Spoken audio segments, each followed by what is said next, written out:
Good morning. I am late getting on because I have been doing so much research for my Bible study today. There's so much happening in this world, but I want to take you to God's generals. You know, every when I have a Sabbath rest, I rest my eyes from any electronics, and so what I do is I will have some light reading.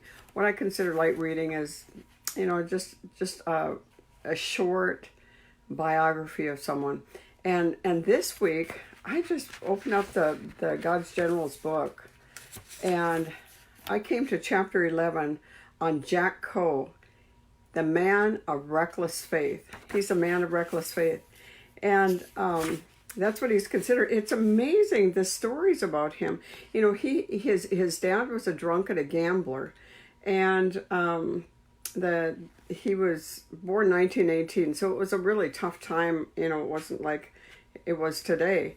And when there were 7 children in the home, and when he was 5 years old, he saw a moving van come up to the house, and he was so excited, we're going to get something new. And he didn't get something new. His dad had left the mother and 7 children and had gambled away all the furniture. And so they had no furniture in the house. And a couple days later, a man came to the door about the house, and she said, "Well, this house is not for sale." And he says, "No, it's mine. Your husband gambled." So it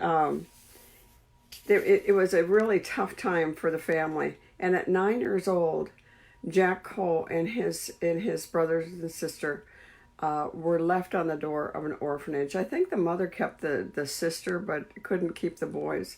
And so she dropped him off and here's one thing he said: "I thought to myself, my dad didn't want me, and now my mother, the only friend I've ever had, she turned her back on me and left me.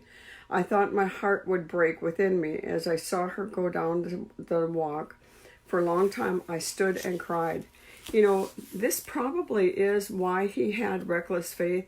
You know, when he did get born again, I mean, he got radically saved. He was a drunk. He followed in his father's ways, and he was radically saved. And then his mother was radically saved.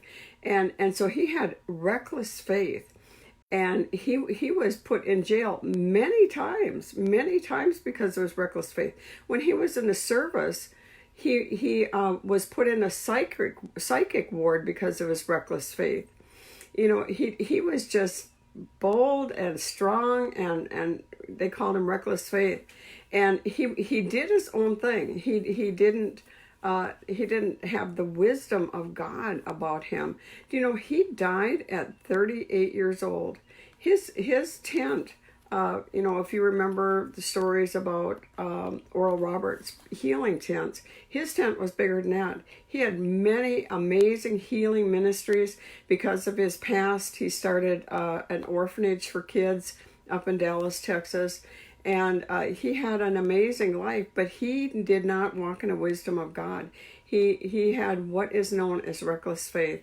You know, there's a song called "Reckless Love," and the first time I heard that, I was grieved in my spirit that they would call anything of God reckless. Reckless is when you don't plan something, you just charge through and do it. And you know, God's plans are always intentional. And so, you know, I like to change words on a song, and so I call it the perfect love. You know, because the Word of God says the perfect love of God. I don't call him reckless. You know, reckless love of a teenager results in getting pregnant, getting an abortion, tragedy. Reckless driving, you get a ticket, and you probably get your driver's license taken away. Your insurance definitely will go up if you have reckless driving.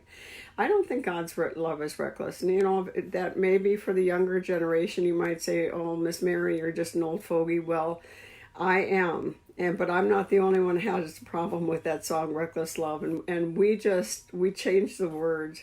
But Jack Coe, it's an amazing story of a man of great faith, but it was reckless faith.